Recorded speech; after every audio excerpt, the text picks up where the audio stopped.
Isang sampal ng katotohanan, ang lalaking pinag-alayan ko ng 15 taon, ginagawa na pala akong tanga sa sarili kong bahay. Habang nagpapakapagod ako sa kusina, ninanakaw na ni Ricardo ang lupang pamana ng mga magulang ko para sa kinalasuyo niyang buntis. Pero nagkakamali sila. Hindi ako basahan na pwedeng tapakan lang. Magsisimula na ang paniningil ng isang asawang minaliit ninyo. Handa na ba kayong mawalan ng lahat? Wala na akong pakialam kung anong mangyari sa kanya, Nay.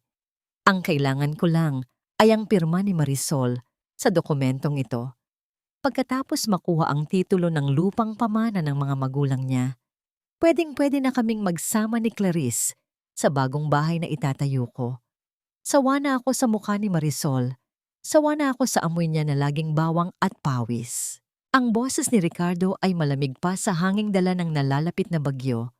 Bawat salitang binitiwan niya ay tila mga talim na humihiwa sa katahimikan ng pasilyo patungo sa kanilang silid. Sa kabilang panig ng nakapinid na pinto, nakatayo si Marisol. Hawak niya ang isang tray na may mainit na tasa ng tsaa at ang paboritong kakanin ni Ricardo na bagong luto pa. Maingat niya itong inihanda sa kabila ng hapdi ng kanyang mga daliri na napaso sa mainit na kawali kanina habang nagmamadaling matapos ang pagluluto. Sa loob ng 15 taon, ang tanging hangarin ni Marisol ay ang maging isang mabuting asawa, ang pagsilbihan ang lalaking pinangakuan niya ng habambuhay sa harap ng dambana. Subalit sa sandaling iyon, ang tray na hawak niya ay nagsimulang manginig. Ang usok mula sa tsaa ay tila naging isang malabong ulap na nagpapadilim sa kanyang paningin. Naririnig niya rin ang mahinang tawa ng kanyang biyenan na si Doña Carmen. Siguraduhin mo lang na hindi siya makakahalata, Ricardo. Wika ng matanda, na ang boses ay puno ng mapait na paghamak. Masyadong mapagtiwala ang babaeng yan. Akala niya siguro ay mahal na mahal mo siya, kaya ka nagtitiyaga sa kanya kahit hindi siya makapaglabor ng anak. Kunin mo ang lupa at hayaan mo siyang mabulok sa hirap. Nanigas ang buong katawan ni Marisol. Ang bawat tibok ng kanyang puso ay tila isang mabigat na tambol na nagbibigay ng sakit sa kanyang dibdib. Ang lupang pamana. Iyon ang huling alaala ng kanyang mga magulang, ang tanging bagay na nag-uugnay sa kanyang pinagmulan. At ngayon, ang lalaking itinuring niyang mundo ay nagnanais itong nakawin para sa ibang babae. Para kay Clarice, ang babaeng itinuring niyang kapatid, ang tinitingala niyang kaibigan na ngayon ay nagdadala pala ng anak ng kanyang asawa. Dahan-dahang ibinaba ni Marisol ang tray sa maliit na mesa sa labas ng pinto. Walang tunog. Ang kanyang mga paggalaw ay tila isang anino na nawalan ng buhay. Ang kanyang mga kamay, na dati ay puno ng sipag para sa kapakanan ng pamilyang ito, ay nakakuyom na ngayon hanggang sa bumaon ang kanyang mga kuko sa kanyang palad.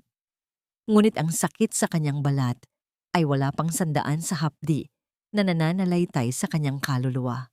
Hindi siya sumigaw, hindi siya pumasok sa silid upang mag-iskandalo. Ang kanyang hininga ay naging mabigat, tila may malaking batong nakadagan sa kanyang lalamunan na pumipigil sa anumang tunog na lumabas. Ang mga luhang nagsimulang pumatak sa kanyang pisngi ay mainit. Ngunit ang nararamdaman niya sa loob ay isang nakakamanhid na ginaw. Tumingin siya sa kanyang singsing sa kasal. Ang ginto na unti-unti nang kumukupas, tulad ng 15 taon ng kanyang katapatan na binaliwala lamang. Ang lahat ng kanyang sakripisyo, ang lahat ng gabi na nagpuyat siya upang ayusin ang mga papeles ng negosyo ni Ricardo, at ang bawat umaga na tiniis niya ang pang-aalipusta ni Doña Carmen. Lahat ng iyon ay nauwi sa isang malaking pagtataksil. Tumalikod si Marisol at naglakad palayo. Ang bawat hakbang ay tila isang paglayo sa buhay na kanyang nakilala. Ang bahay na dati ay itinuturing niyang kanlungan ay naging isang kulungang puno ng mga ahas. Sa gitna ng kadiliman ng gabi, isang tanong ang paulit-ulit na umaalingaw-ngaw sa kanyang isipan. Mas masakit pa sa anumang sampal. na maaari niyang matanggap. Ito ba ang halaga ng isang asawang nagmahal ng tapat? Ang itapon na parang basura matapos pagnakawan ng dangal at pagkatao? Mas malamig pa sa hanging dala ng paparating na bagyo ang katotohanang sa loob ng sarili niyang pamamahay, wala na palang puwang para kay Marisol. Naglakad siya palabas ng gate, hindi alintana ang biglang pagbuhos ng malakas na ulan na tila nakikiramay sa kanyang nagdadalamhating puso. Ang bawat patak ng tubig na tumatama sa kanyang balat ay tila mga karayom na nagpapaalala sa kanya na siya ay gising, na ang lahat ng narinig niya ay hindi isang masamang panaginip. Ang kanyang suot na manipis na sweater ay mabilis na nabasa, dumidikit sa kanyang nanginginig na katawan. Ngunit mas iniinda ni Marisol ang hapdi sa kanyang palad. Ang pasong nakuha niya habang ipinagluluto ang lalaking nagnanais siyang itapon ng parang basura. Tumingin siya sa malayo, sa kalsadang unti-unti nang nilalamon ng dilim at hamog. Saan siya pupunta? Ang lupang pinagmulan niya. Ang lupang tanging alaala ng kanyang mga magulang ay siya ring mitya ng kanyang kapahamakan. Sa gitna ng kanyang paglalakad, nang walang direksyon, isang anino ng sasakyan ang huminto sa kanyang tabi. Ang liwanag ng headlight nito ay pansamantalang nagpabulag sa kanya. Narinig niya ang pagbukas ng pinto at ang mabilis na hakbang ng isang tao sa basang semento.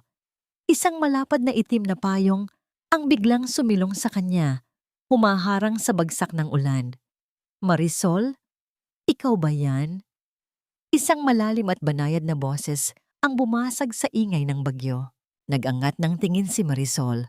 Sa ilalim ng payong, tumambad ang isang pamilyar na muka na matagal na niyang hindi nakikita. Si Manuel. Ang binatang dati ay madalas bumisita sa kanyang ama. Ang matalinong iskolar na noon ay tinutulungan ng kanyang pamilya. At ngayon ay isa na palang ganap na abogado. Ang kanyang mga mata ay puno ng pag-aalala. Isang ekspresyong matagal nang hindi nakikita ni Marisol sa mukha ni Ricardo. Attorney Manuel? Halos pabulong na wika ni Marisol. Ang kanyang boses ay nanginginig sa ginawa't pagod. Diyos ko, Marisol, basang-basa ka na. Anong ginagawa mo rito sa gitna ng ulan? Halika, sumakay ka muna sa loob. Ihahatid kita. Alok ni Manuel. Kitang-kita sa kanyang mga kilos ang paggalang, hindi siya lumalapit ng husto upang hindi mailang ang babae. Ngunit sapat ang distansya upang masigurong hindi na ito mababasa pa. Umiling si Marisol, ang kanyang mga luha ay humahalo na sa tubig ulan. Hindi na po, attorney. Malapit na rin naman ako. Hindi kita hahayaang maglakad sa ganitong panahon. You look like you've seen a ghost, Marisol. Is there something wrong? Tanong ni Manuel. Ang kanyang boses ay tila isang mainit na kumot sa gitna ng bagyo. Napansin niya ang panginginig ng mga kamay ni Marisol at ang pamumula ng kanyang palad. Nasaktan ka ba? Hindi nakasagot si Marisol. Paano niya sasabihing ang sugat na nakikita ni Manuel ay wala pa sa kalingkingan ng sugat na nasa loob ng kanyang dibdib? Inabot ni Manuel ang isang malinis at puting panyo mula sa kanyang bulsa at dahan-dahang iniabot ito sa kanya. Take this. Hindi ko alam kung anong pinagdadaanan mo ngayon, pero tandaan mong kaibigan ang turing sa akin ng tatay mo. Kung kailangan mo ng tulong, kahit ano, nandito lang ako. Wika ni Manuel. May kung anong kakaibang init ang dumaloy sa puso ni Marisol sa mga salitang iyon. Isang pakiramdam na matagal na niyang kinalimutan, ang pakiramdam na may nagpapahalaga sa kanya. Ngunit ang takot kay Ricardo at ang obligasyon niya bilang asawa ay muling bumalik. Salamat, attorney, pero kailangan ko nang bumalik. Hinahanap na ako sa bahay. Pilit nang ngumiti si Marisol, isang ngiting puno ng pait, bago mabilis na tumalikod at naglakad pabalik sa direksyon ng kanilang bahay. Pinanood siya ni Manuel hanggang sa mawala siya sa dilim. Ang kanyang puso ay puno ng katanungan at isang hindi maipaliwanag na bigat. Nang makarating si Marisol sa tapat ng kanilang pinto, huminga siya ng malalim at pinunasan ang kanyang mukha. Kailangan niyang maging matatag. Kailangan niyang magkunwari. Pagpasok niya sa sala, tumambad sa kanya si Ricardo na nakatayo malapit sa hagdan.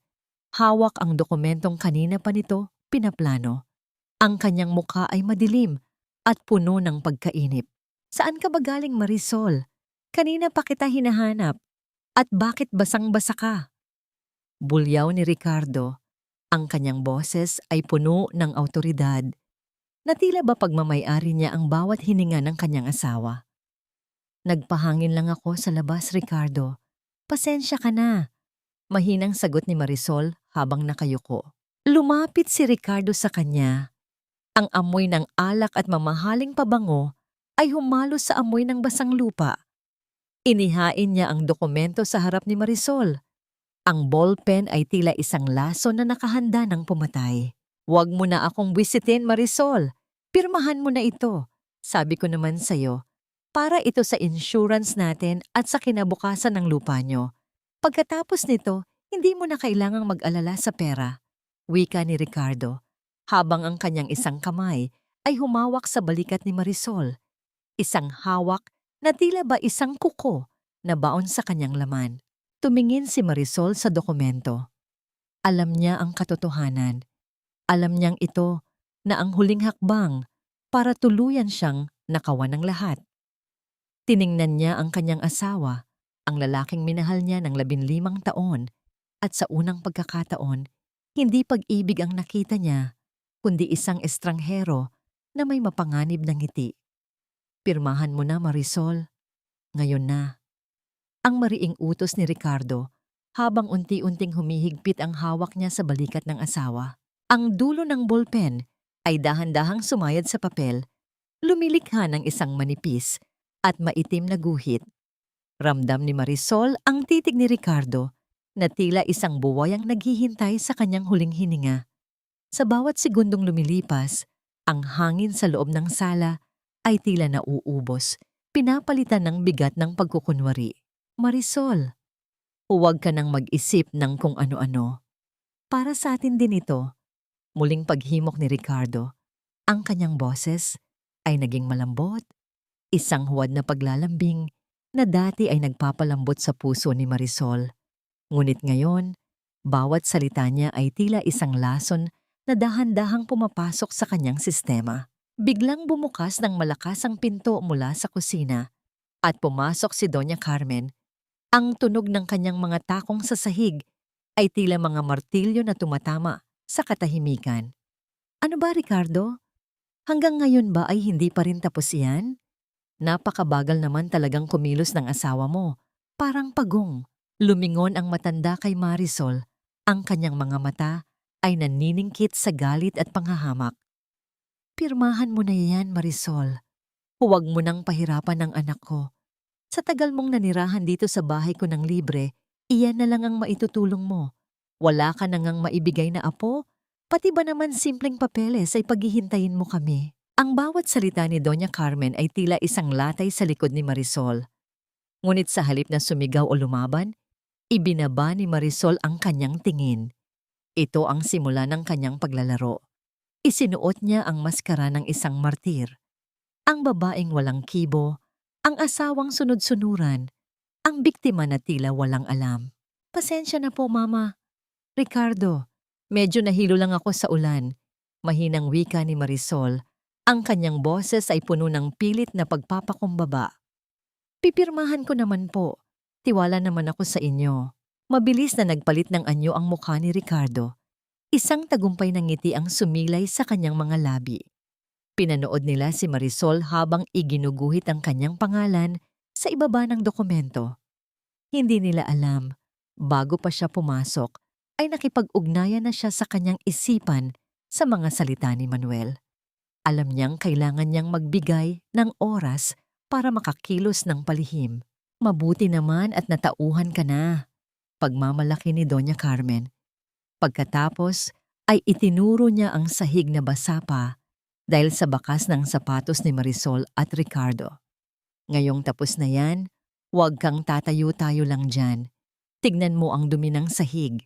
Kunin mo ang basahan at kuskusin mo yan hanggang sa kumintab. Ayaw ko ng maduming bahay lalo na't may darating tayong mahalagang bisita bukas. Lumuhod si Marisol sa malamig na sahig. Ang kanyang mga tuhod ay tumama sa matigas na semento, ngunit hindi niya ito ininda. Kinuha niya ang basahan at nagsimulang kumuskus. Sa bawat hagod ng kanyang kamay, tila ba binubura rin niya ang lahat ng pag-ibig na natitira sa kanyang puso para sa mga taong ito. Habang abala siya sa paglilinis, narinig niya ang mahinang bulungan ng mag-ina sa kabilang bahagi ng sala. Inakala nilang dahil sa ingay ng pagkuskos ay hindi na sila maririnig ni Marisol. Siguraduhin mong darating si Clarice bukas, Ricardo. Bulong ni Doña Carmen. Kailangang masanay na siya rito sa bahay. Siya ang tunay na magiging reyna rito, hindi ang katulong na yan. Opo, Nay. Excited na rin si Clarice na makita ang mga pagbabagong gagawin natin sa lupa ni Marisol. Sagot ni Ricardo na may kasamang tawa. Napahinto ang kamay ni Marisol. Clarice. Ang pangalang yon ay tila isang kidlat na tumama sa kanyang alaala. Clarice. Ang batang babaeng nakilala niya sa probinsya 10 taon na ang nakalilipas. Ang ulilang hinangaan niya ang pagsisikap, ang babaeng itinuring niyang parang tunay na kapatid, ang pinag-aral niya at binigyan ng trabaho sa kumpanya ni Ricardo bilang pabor. Hindi lang pala asawa at biyenan ang nagkanulo sa kanya, pati ang taong tinulungan niyang makabangon sa hirap ay kasama sa planong ilibing siya sa limot. Dahan-dahang kinuha ni Marisol ang kanyang cellphone sa bulsa ng kanyang apron habang nakatalikod sa kanila. Sa ilalim ng basahang hawak niya, binuksan niya ang recording app. Bawat tawa, bawat plano, at bawat pang-aalipusta ni na Ricardo at Doña Carmen ay malinaw na naitatala. Tumayo si Marisol matapos ang ilang minuto. Ang kanyang muka ay nananatiling walang emosyon. Tapos na po, Mama. Malinis na po ang sahig. Mabuti. Magluto ka na ng hapunan at pagkatapos ay magkulong ka na sa kwarto mo. Ayaw kitang makita sa harap ko. Pagtataboy ni Doña Carmen. Pumunta si Marisol sa kusina, ngunit bago siya magsimulang maghiwa ng mga rekado, may isang bagay siyang napansin sa basurahan sa tabi ng lababo. Isang lukot na sobre na may tatak ng isang sikat na ultrasound clinic.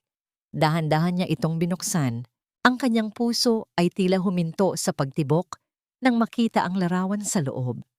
Isang maliit na sanggol at sa itaas nito ay ang pangalan ng pasyente. Clarice Monteverde. Ngunit ang petsa ng huling check-up ay noong nakaraang buwan pa, noong panahong may sakit si Marisol at pinagsilbihan pa niya si Clarice ng sabaw dahil akala niya ay pagod lang ito sa trabaho. Sa likod ng ultrasound picture, may nakasulat na maikling mensahe sa pen. Para sa ating hinaharap, Ricardo, ang anak natin ang kukuha ng lahat ng para sa atin. Nabitawan ni Marisol ang papel. Ang kanyang buong mundo ay tila umiikot. Hindi lang pala lupa ang kukunin nila. Ipinagpalit siya ni Ricardo sa babaeng tinulungan niya. At ngayon ay may nabuo ng buhay na siyang magiging huling pako sa kanyang kabaong. Isang mapait na ngiti ang gumuhit sa mga labi ni Marisol habang nakatingin sa kawalan. Akala niyo ay tapos na ako. Pero dito palang magsisimula ang tunay na laban. Ang bawat paghinga ni Marisol sa umagang yon ay tila may kasamang bubog. Masakit. Bawat langhap ay nagpapaalala sa kanya na ang hangin sa loob ng bahay na ito ay puno na ng kasinungalingan. Pinanood niya ang sariling refleksyon sa salamin habang inaayos ang kanyang kupas na blusa. Ang kanyang mga mata, na dati ay puno ng ningning at pangarap, ay parang dalawang telon na nagtatago ng isang madilim na trahedya. Kailangan niyang makalabas. Kailangan niyang makahinga ng malayo sa mapanghusgang mga mata ni Doña Carmen at sa mapagkunwaring mga ngiti ni Ricardo.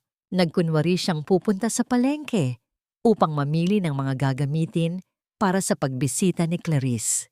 Ngunit sa halip na sa ingay ng palengke tumuloy, dinala siya ng kanyang mga paa sa isang maliit at tahimik na tindahan ng tsa sa kanto ng isang lumang kalye. Doon, sa ilalim ng malamlam na liwanag ng mga bumbilya, Naghihintay ang isang lalaking tila naging tanging sandigan ng kanyang naguguluhang isipan. Nakaupo si Manuel sa isang sulok, nakasuot ng isang madilim na asul na polo na tila nagbibigay diin sa kanyang seryoso ngunit kagalang-galang na anyo. Nang makita niya si Marisol, agad siyang tumayo. Walang salita.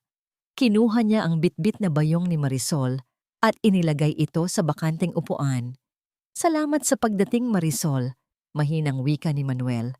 Ang kanyang boses ay tila isang malumanay na agos ng tubig na nagpapakalma sa nagngangalit na bagyo sa loob ng dibdib ng babae. Naupo si Marisol. Ang kanyang mga kamay ay hindi mapakali sa ibabaw ng mesa.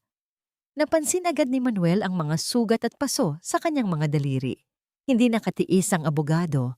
Dahan-dahan niyang inabot ang kamay ni Marisol. Isang paghawak na puno ng pag-iingat. Tila ba natatakot siyang baka mabasag ang babaeng nasa harap niya. Anong nangyari sa mga kamay mo? Tanong ni Manuel. Ang kanyang mga mata ay naniningkil sa sakit na nakikita niya. Napayuko si Marisol, pilit na binabawi ang kamay, ngunit hindi siya binitawan ni Manuel. Wala ito, attorney. Napaso lang sa pagluluto. At ang iba, nakuha ko sa paglilinis ng sahig. Isang mabigat na buntong hininga ang kumawala kay Manuel. Marisol, kilala ko ang tatay mo. Alam kong pinalaki ka niyang may dangal at puno ng pagmamahal. Hindi ka pinalaki ng mga magulang mo para lamang maging alila at tapakan ng mga taong walang utang na loob. Ang mga salitang iyon ay tila nagbukas ng isang dam sa kalooban ni Marisol. Ang mga luhang kanina pa niya pinipigilan ay dahan-dahang pumatak, nababasa ang lumang kahoy ng mesa. Wala na akong magawa, Manuel. Kinuha na nila ang lahat. Ang lupa, ang tiwala ko. Pati ang huling piraso ng dignidad ko, ninanakaw na rin nila. Inilabas ni Marisol ang ultrasound picture na nakuha niya sa basurahan at ang cellphone na may lamang recording ng pag-uusap ni na Ricardo at Doña Carmen. Dito, Manuel, dito nakasulat ang kamatayan ng 15 taon kong pag-aasawa. Tahimik na pinakinggan ni Manuel ang recording. Habang naririnig ang bawat tawa ni Ricardo at ang mga insulto ni Doña Carmen, lalong humihigpit ang hawak ni Manuel sa panyo niya. Ang kanyang panga ay nagngangalit, ngunit pinanatili niya ang kanyang profesional na anyo para sa kapakanan ni Marisol. Huwag kang mag-alala, Marisol, wika ni Manuel matapos ang mahabang katahimikan. Ang bawat patak ng luha mo, ang bawat paso sa kamay mo, ay magiging kabayaran para sa pagbagsak nila. Ang dokumentong pinirmahan mo, huwag kang matakot. Dahil bago pa man makuha ni Ricardo ang lupa mo, kailangan muna niyang harapin ang batas na matagal na niyang nilalapastangan. Nag-angat ng tingin si Marisol. May isang munting liwanag ng pag-asa sa kanyang mga mata. Tutulungan mo ba talaga ako? Higit pa sa tulong, Marisol. Ipaglalaban kita. Mariing sagot ni Manuel. Sa sandaling iyon, ang distansya sa pagitan nila ay tila naglaho. Hindi lang sila abogado at kliyente. Sila ay dalawang kaluluwang pinagbuklod ng isang pangakong mula pa sa nakaraan. Ngunit ang katahimikan ng kanilang pag-uusap ay biglang nabulabog nang mag-vibrate ang cellphone ni Marisol. Isang tawag mula kay Ricardo. Nasaan ka? Ang galit na boses ni Ricardo ay duminig sa buong paligid kahit hindi naka-loudspeaker. Isang oras ka na sa labas. Sinasayang mo ang oras ko. Umuwi ka na rito dahil nandito na si Clarice. Namilog ang mga mata ni Marisol sa takot. Tumingin siya sa labas ng tindahan at napansin ang isang lalaking nakasuot ng itim na jacket na kanina pa tila nakamasid sa kanila mula sa tapat ng kalye. Manuel, may sumusunod ba sa akin? Pabulong na tanong ni Marisol. Ang kanyang buong katawan ay nagsimulang manginig muli. Napatingin din si Manuel sa direksyong itinuro ni Marisol. Agad niyang naramdaman ang panganib. Huwag kang lilingon, Marisol. Umalis ka na. Dumaan ka sa likurang pinto. Ako nang bahala rito. Mabilis na tumayo si Marisol, kinuha ang kanyang bayong at tumakbo patungo sa likuran. Habang papalayo, Narinig niya ang tunog ng papalapit na sasakyan at ang malakas na pagsasara ng pinto nito. Sa kabilang dako, sa loob ng kanilang bahay, nakatayo si Ricardo sa bintana. Hawak ang kanyang sariling cellphone. Isang mensahe ang pumasok mula sa kanyang inupahang spiya. Isang malabong larawan ni Marisol na may kasamang lalaki sa loob ng tindahan ng tsaa.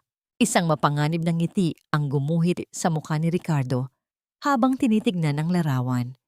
Akala mo ba ay ikaw lang ang marunong magtago ng lihim, Marisol?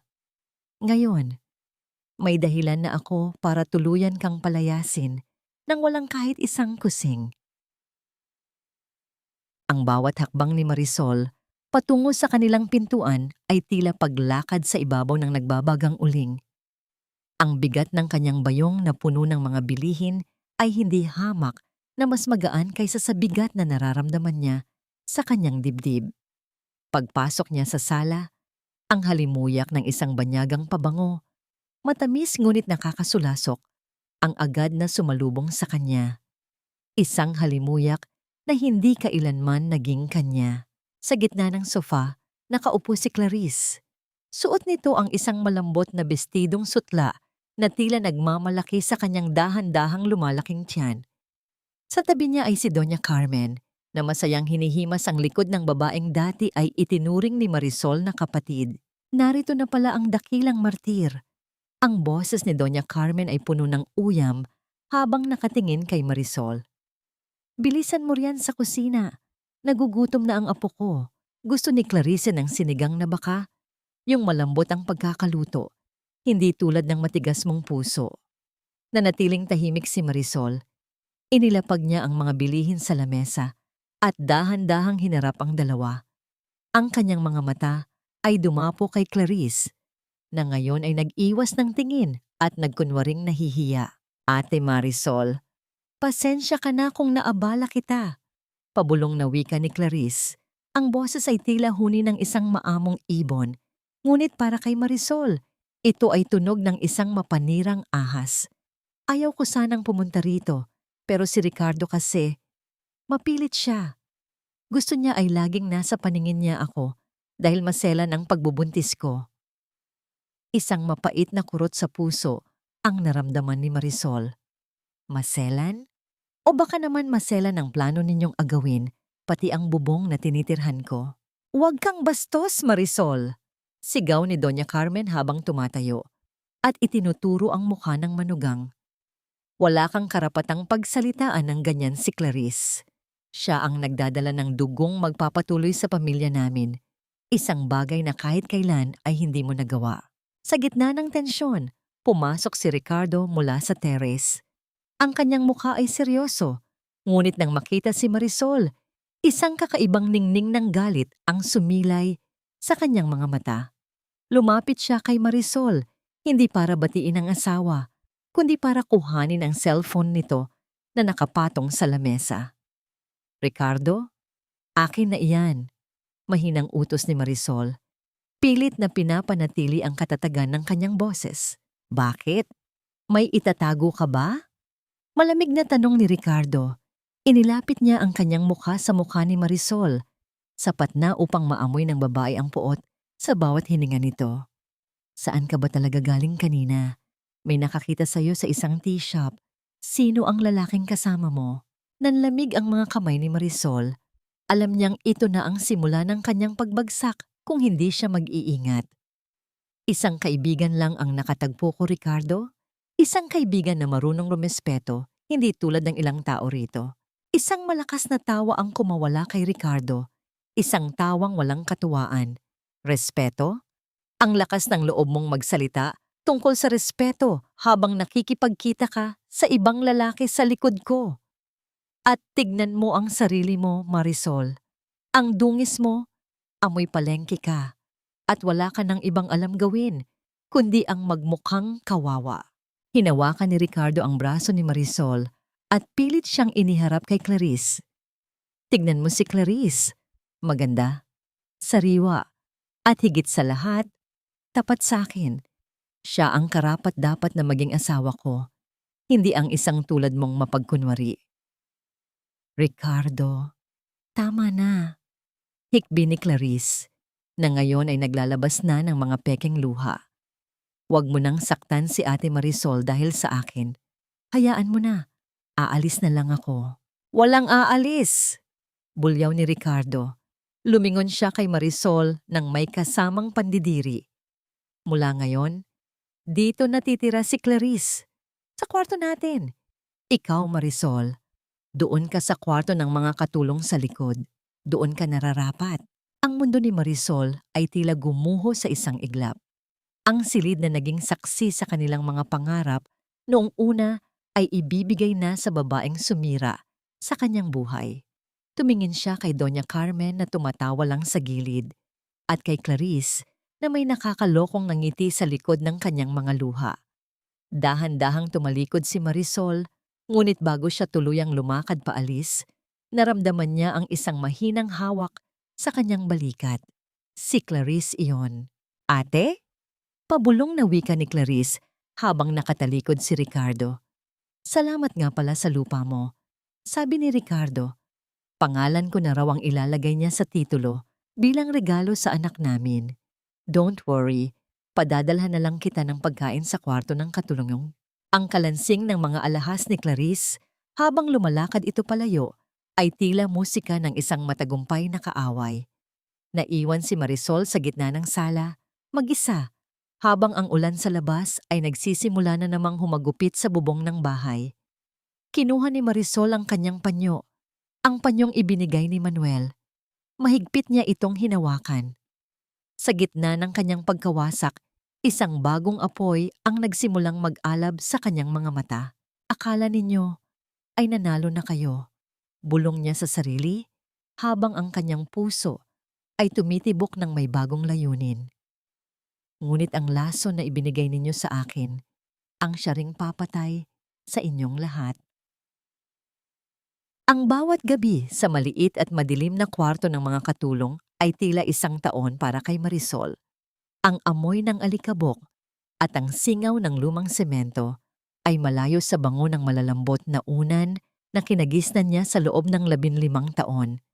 Ngunit sa gitna ng kadiliman, ang puting panyo ni Manuel na nakatago sa ilalim ng kanyang unan ang nagsisilbing tanging liwanag. Hawak niya ito ng mahigpit, dinadama ang bawat hibla ng tela na tila ba doon nakasabit ang kanyang huling pag-asa. Hindi na siya makatagal sa loob ng bahay na tila naging libingan ng kanyang dangal. Nang masiguro niyang himbing na sa pagtulog ang lahat, dahan-dahan siyang lumabas ng gate. Sa labas ng kanto, naghihintay ang isang pamilyar na sasakyan. Nang makita siya ni Manuel, agad itong bumaba at pinagbuksan siya ng pinto. Walang bakas ng pagmamadali, walang bahid ng puot. Ang mga mata ni Manuel ay tila isang kalmadong dagat na handang tumanggap sa anumang bagyo na dala ni Marisol.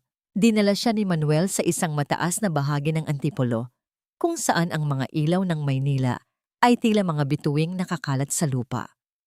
Ang hangin ay sariwa, malayo sa nakakasulasok na pabango ni Clarice at sa mapait na amoy ng galit ni Doña Carmen. Marisol, dahan-dahang tawag ni Manuel habang nakatitig sa malayo. Inabutan niya ang babae ng isang baso ng mainit na kape. Alam kong pagod ka na. Hindi lang ang katawan mo, kundi pati ang kaluluwa mo. Napayuko si Marisol, dinarama ang init ng baso sa kanyang mga palad na puno ng gasgas. Minsan, tinatanong ko ang sarili ko, Manuel, ganun ba ako kadaling palitan? Ganun ba ako kawalang halaga para itapon lang sa isang sulok? Tumigil ang mundo sa sandaling iyon. Dahan-dahang humarap si Manuel sa kanya. Ang agwat sa pagitan nila ay sapat lamang upang maramdaman ni Marisol ang init ng presensya ng lalaki. Inabot ni Manuel ang kanyang kamay at marahang inilayo ang isang hibla ng buhok na humaharang sa mukha ni Marisol. Ang kanyang haplos ay tila isang banayad na bulong, puno ng paggalang at hindi maipaliwanag na pangungulila. Marisol, tumingin ka sa akin, pabulong na utos ni Manuel. Nang magtagpo ang kanilang mga mata, naramdaman ni Marisol ang isang kislap na matagal nang nawala sa kanyang buhay. Ang isang hiyas, ay hindi nawawalan ng halaga dahil lamang itinapon ito sa putikan. Ang putik ang nadudungisan, hindi ang hiyas. You are a woman of strength and grace. Ang mga taong hindi nakakakita niyon ang tunay na bulag. Naramdaman ni Marisol ang mabilis na pagtibok ng kanyang puso. Isang pakiramdam na hindi niya maramdaman kay Ricardo sa loob ng maraming taon. Ang pakiramdam na siya ay nakikita, na siya ay mahalaga. Nanatili ang kamay ni Manuel sa malapit sa kanyang pisngi. Hindi dumidikit ngunit sapat na upang maramdaman niya ang proteksyon nito. Sa ilalim ng malawak na kalangitan na puno ng mga bituin, tila pansamantalang naglaho ang lahat ng sakit. Doon, sa piling ng lalaking ito, naramdaman ni Marisol na maaari pa pala siyang mabuhay muli. "Salamat, Manuel!" Pabulong na sagot ni Marisol. Ang kanyang tinig ay puno ng emosyon. "Salamat sa pagpapaalala sa akin kung sino ako." Ngunit ang bawat sandali ng kaligayahan ay tila may kasamang anino. Nang ihatid ni Manuel si Marisol malapit sa kanilang bahay, hindi nila napansin ang isang figurang nakatayo sa kadiliman ng terrace. Pagpasok ni Marisol sa loob, bumukas ang ilaw sa sala. Tumambad si Ricardo, hawak ang kanyang cellphone. Ang kanyang mukha ay pulang-pula sa galit, at ang kanyang mga mata ay nanlilisik habang nakatingin sa asawa. "Napakagaling!" Ang boses ni Ricardo ay tila isang kulog na bumasag sa katahimikan. Habang ang asawa mo ay nagpapakahirap magtrabaho para sa kinabukasan ng pamilya, ikaw pala ay nakikipaglandian sa kung saang bundok. Ipinakita ni Ricardo ang mga larawang ipinadala ng kanyang inupahang espiya. Mga larawan ni Marisol at Manuel na magkatabi sa ilalim ng mga bituin. Ang sandali kung saan tila magkadikit ang kanilang mga mukha dahil sa anggulo ng kamera. "Ricardo, hindi iyan ang iniisip mo." Hindi natapos ni Marisol ang kanyang sasabihin dahil sa lakas ng paghampas ni Ricardo sa lamesa. "Sinungaling!" Bulyaw ni Ricardo. Lumapit siya kay Marisol at hinawakan ang panga nito ng napakahigpit. "Ngayon, wala nang makakapigil sa akin. May ebidensya na ako ng pangangaliwa mo. Bukas na bukas din, hihilingin ko sa korte na bawiin ang lahat ng karapatan mo. At sisiguraduhin kong lalabas ka sa bahay na ito na wala kahit isang saplot sa katawan." Iniwan ni Ricardo si Marisol na nakatulala sa gitna ng sala. Sa kabilang bahagi ng hagdan, nakita ni Marisol si Clarice na nakatayo, nakangiti ng mapanukso habang hinihimas ang kanyang tiyan. Ang tagumpay ay tila nasa kamay na nila, at ang huling liwanag na naramdaman ni Marisol sa piling ni Manuel ay tila isang mitya na mabilis na nauupos. Naiwan si Marisol sa gitna ng sala. Ang kanyang kaluluwa ay tila isang basag na salamin na nagpapakita ng libo-libong piraso ng kanyang pagkawasak.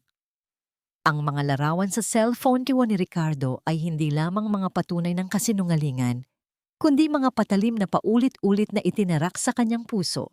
Narinig niya ang mahinang paghakbang mula sa hagdanan. Bumaba si Doña Carmen, hindi na suot ang maskara ng isang nag-aalalang ina, kundi ang mukha ng isang reynang nasisiyahan sa pagbagsak ng kanyang kaaway.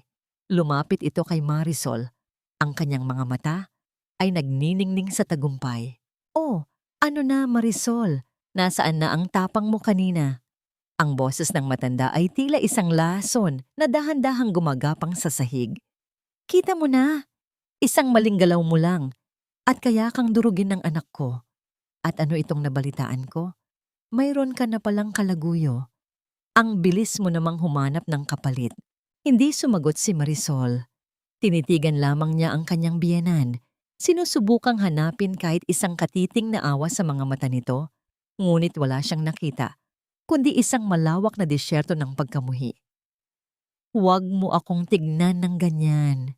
Pagpapatuloy ni Doña Carmen habang umiikot sa kanya. Tila isang buwitreng naghihintay sa huling hininga ng kanyang biktima. "Akala mo ba ay nagulat ako sa ginagawa ni Ricardo? Akala mo ba ay ngayon ko lang nalaman ang tungkol kay Clarice?" Isang mapait na tawa ang kumawala sa matanda. Isang tunog na nagpatindig ng balahibo ni Marisol. Matagal ko nang alam, Marisol. Matagal na. Sa katunayan, ako pa nga ang nagudyok kay Ricardo na ituloy ang relasyon nila. Alam mo ba kung bakit? Lumuhod si Doña Carmen upang maging kapantay ng mukha ni Marisol.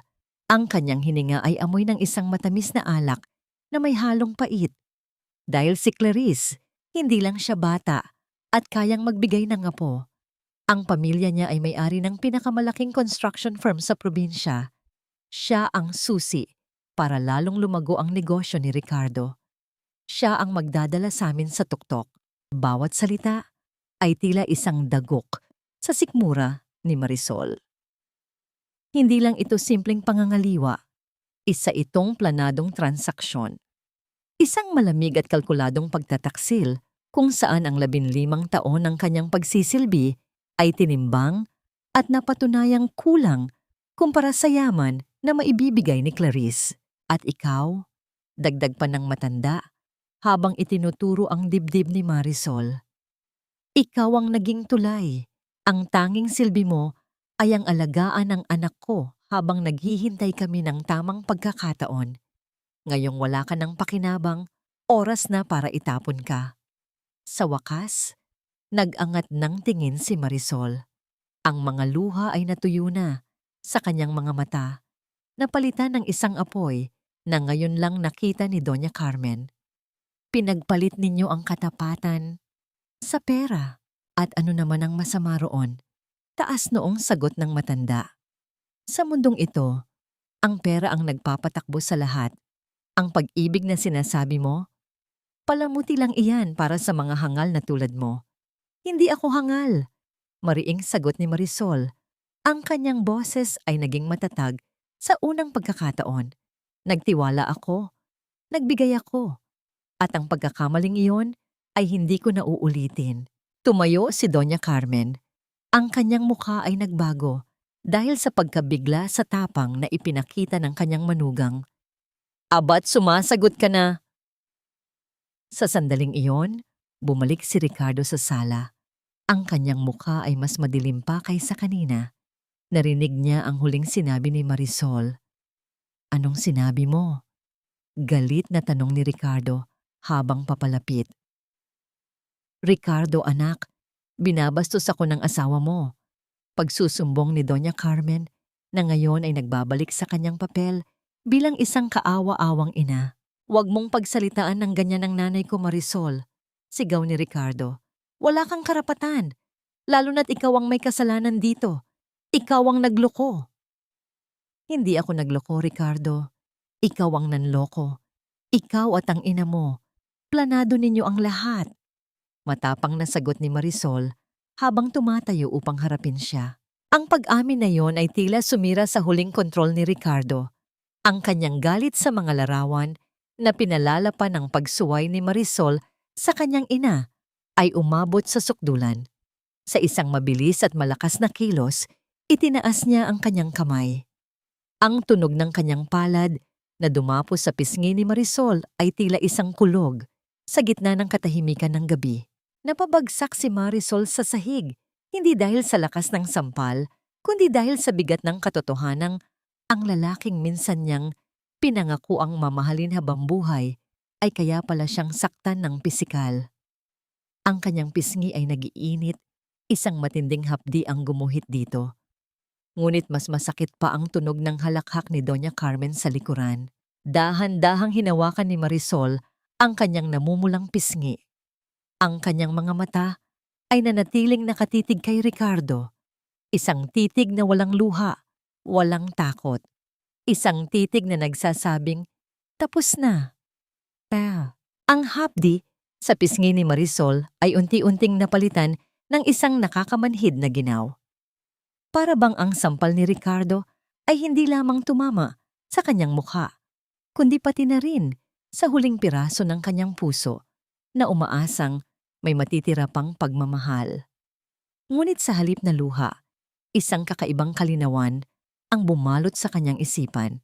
Ang ingay ng pagtawa ni Doña Carmen at ang pagmamalaki ni Ricardo ay tila humina, napalitan ng isang matinis na tunog sa loob ng kanyang tainga. Ang tunog ng isang kadenang tuluyan nang naputol. Dahan-dahan siyang tumayo. Walang salita, walang tingin. Nilagpasan niya si Ricardo na tila ito ay isang estranghero. Nilagpasan niya si Doña Carmen na tila ito ay isang muebles na nakaharang sa daan. Hindi siya tumuloy sa kwarto ng mga katulong. Sa halip, dire-diretso siyang lumabas ng pinto. Dala lamang ang cellphone sa kanyang bulsa at ang apoy na nag-aalab sa kanyang dibdib. Kinaumagahan, bago pa man sumikat ang araw, nakaupo na si Marisol sa loob ng opisina ni Manuel. Ang ilaw mula sa maliit na lampara sa mesa, ang tanging nagbibigay liwanag sa kanyang mukha, na ngayon ay may bahid na ng pasa. Nang makita ni Manuel ang marka sa pisngi ni Marisol, isang madilim na anino ang dumaan sa kanyang karaniwang mahinahong mukha. Ang kanyang mga kamay ay nakakuyom sa ilalim ng mesa. Pilit na pinipigilan ang galit na kumukulo sa kanyang loob. Sinaktan ka niya. Hindi yun tanong, kundi isang mapait na pahayag. Tumangulang si Marisol. Ang kanyang mga mata ay tuyo at determinado. Oo, Manuel. At iyon na ang huling pagkakataon na hahayaan ko siyang saktan ako. Inilatag ni Marisol ang lahat. Ang bawat plano, ang bawat salita, at ang bawat ebidensya na kanyang naipon. Ang kanyang boses ay hindi na nanginginig. Ito ay matatag at walang bahid ng pag-aalinlangan. Hindi na ito tungkol sa lupa, Marisol, mariing sabi ni Manuel matapos ang mahabang katahimikan. Tungkol na ito sa'yo, sa kalayaan mo, sa buhay mo na ninakaw nila, at sisiguraduhin nating babawiin mo ang lahat na may kasamang interes. Isang plano ang kanilang binuo. Isang plano na hindi lang naglalayong bawiin ang lupa, kundi paralisahin ang mismong pundasyon ng kayamanan ni Ricardo. Ang kayamanan na si Marisol mismo ang naghirap na buuin. Ang karinderya sa tapat ng munisipyo, ang laundry shop sa bayan, at ang maliit na water refilling station. Lahat ba yon ay nakapangalan sa'yo? Tanong ni Manuel habang tinitignan ang mga lumang papeles. Oo, sagot ni Marisol. Iyon ang mga negosyong sinimulan ko gamit ang perang pamana sa akin. Noong panahong si Ricardo ay nag-aaral pa lang. Ang kita mula roon ang ginamit niyang puhunan para sa construction business niya. Isang matalim na ngiti ang sumilay sa labi ni Manuel. Perfect. Kung gayon, doon tayo magsisimula. Putulin natin ang ugat na nagpapakain sa kanya. Sa utos ni Manuel, nagtungo si Marisol sa bangko. Hindi na siya ang babaeng nakayuko at puno ng takot. Ang kanyang tindig ay tuwid. Ang kanyang mga mata ay matapang. Hinarap niya ang bank manager, isang babaeng matagal nang humahanga sa kanyang kasipagan. Good morning, Ma'am Marisol, bati ng manager. Good morning, sagot ni Marisol. Ang kanyang boses ay kalmado, ngunit may bigat ng awtoridad. Nais kong i-freeze ang lahat ng business accounts na nakapangalan sa akin, kasama na ang lahat ng supplementary credit cards na konektado rito. Effective immediately. Nagulat ang manager, ngunit nakita niya ang determinasyon sa mga mata ni Marisol. Walang tanong, agad niyang sinunod ang utos ng kliyente. Sa kabilang dako ng syudad, masayang-masaya si Ricardo habang hinihila si Clarice papasok sa isang mamahaling jewelry store. Pumili ka na, mahal ko, wika ni Ricardo habang itinuturo ang isang kumikinang na kwintas na may diamante. Isang maliit na regalo para sa pagtitiis mo sa matandang bruhang iyon. Pagkatapos nito, bibilhin na natin ang pinakamalaking kama para sa bago nating bahay. Kinikilig na pumili si Clarice. Nang nasa counter na sila, buong pagmamalaking inilabas ni Ricardo ang kanyang itim na credit card. Sorry sir, card declined, sabi ng kahera. Nawala ang ngiti ni Ricardo. Imposible, try it again. Decline pa rin po sir. Naglabas si Ricardo ng isa pang card at isa pa. Lahat ay tinanggihan. Ang kanyang mukha ay namula sa hiya, lalo na't napapatingin na sa kanila ang ibang mga customer. Nagpaalam siyang lalabas sandali para tawagan ng bangko. Anong ibig mong sabihin na hindi ko pwedeng gamitin ang mga account ko? Sigaw ni Ricardo sa telepono. I'm sorry, Mr. Alcantara. Ang malamig at profesional na boses mula sa kabilang linya. But the primary account holder, Mrs. Marisol Alcantara, has requested a full freeze on all associated business accounts. Wala po kaming magagawa. Nabitawan ni Ricardo ang kanyang cellphone. Tila isang malakas na sampal mula sa kawalan ang tumama sa kanyang mukha. Ang babaeng inakala niyang durog na, ang babaeng minenos niya at tinapakan, ay siya palang may hawak ng lubid na nakasakal sa kanyang leeg. Ang pagdating ni Ricardo sa bahay ay parang isang bagyo na walang babala. Ang malakas na pagkalabog ng pinto ng kanyang sasakyan ay sinundan ng mabibigat na yabag na tila yayanigin ang buong kabahayan. Pagpasok niya sa sala, ang kanyang perpektong ayos na buhok ay gusot na, at ang kanyang mamahaling polo ay lukot na tila nagdamag sa kalye. Ang kanyang mga mata ay nanlilisik, hinahanap ang isang tao lamang. Marisol! Ang sigaw niya ay umalingaw-ngaw sa bawat sulok ng bahay, puno ng galit na hindi pa naririnig ni Marisol kailanman. Lumabas si Marisol mula sa kusina, hawak ang isang basong tubig. Kalmado ang kanyang mukha. Isang nakakakilabot na katahimikan na lalong nagpaapoy sa galit ni Ricardo. Anong ginawa mo? Bulyaw ni Ricardo habang papalapit. You think this is a joke? Paano mo nagawang i-freeze ang mga accounts? Alam mo bang halos lahat ng proyekto ko ay nakasalalay sa perang yon? Alam ko. Simpleng sagot ni Marisol. At iyon mismo ang dahilan. Ang perang yon ay galing sa mga negosyong ako ang nagtayo. Galing sa pawis at dugo ko. Karapatan kong protektahan ang sa akin. Natawa si Ricardo, isang tawang puno ng paghamak. Sa'yo? Huwag kang magpatawa, Marisol. Utang na loob mo sa akin ang lahat. Kung hindi dahil sa akin, isa ka pa ring probinsyana na nagbebenta ng kakanin sa kanto. Kung hindi dahil sa akin, Ricardo. Matatag na sagot ni Marisol. Hanggang ngayon ay nangungutang ka pa rin ng pamasahe. Huwag mong kalimutan kung sino ang nagtiwala sa iyo noong wala ka pang kahit ano. Ang bawat salita ni Marisol ay tila isang sampal na mas masakit pa sa ginawa ni Ricardo noong nakaraang gabi. Hindi na siya ang babaeng umiiyak sa sulok. Sa harap niya ay isang reyna na handang ipaglaban ang kanyang kaharian. Nang walang masabi si Ricardo, bumaba si Doña Carmen. Walang hiya ka, Marisol. Matapos kang pakainin at patirahin dito, ito pa ang isusukli mo. Wala kang utang na loob. Ang utang na loob ay binabayaran sa taong may puso, hindi sa mga taong ang tingin sa kapwa ay isang puhunan. Malamig na sagot ni Marisol bago tumalikod at naglakad patungo sa kanyang maliit na silid sa likod bahay. Naiwan ang mag-ina na hindi makapaniwala sa pagbabago ni Marisol. Ngunit habang nag-aalab ang galit nila, isa namang anino ang dahan-dahang lumapit sa silid ni Marisol. Kumatok si Clarice ng marahan. Nang hindi sumagot si Marisol, binuksan niya ang pinto. Tumambad sa kanya si Marisol na nakaupo sa gilid ng kama, tahimik na nakatingin sa labas ng bintana. Ang silid ay maliit at masikip, isang malaking insulto kumpara sa malawak na master's bedroom na inuukupa ngayon ni Clarice. Ate Marisol. Ang boses ni Clarice ay malambing, puno ng huwad na pag-aalala. Umupo siya sa tanging upuan sa loob ng kwarto. Hinihimas ang kanyang tiyan. Alam kong galit ka, pero sana isipin mo naman ang kapakanan ng bata. Pamangkin mo pa rin siya, ate. Hindi lumingon si Marisol. Huwag mong gamitin ang isang inosenteng bata para pagtakpan ang kasakiman mo, Clarice. Napangiti si Clarice, isang ngiting hindi umaabot sa kanyang mga mata. Hindi ito kasakiman, ate. Ito ay paghahanda para sa kinabukasan. Ang anak ko ang magmamana ng lahat ng yaman ni Ricardo. Kailangan niya ng magandang simula.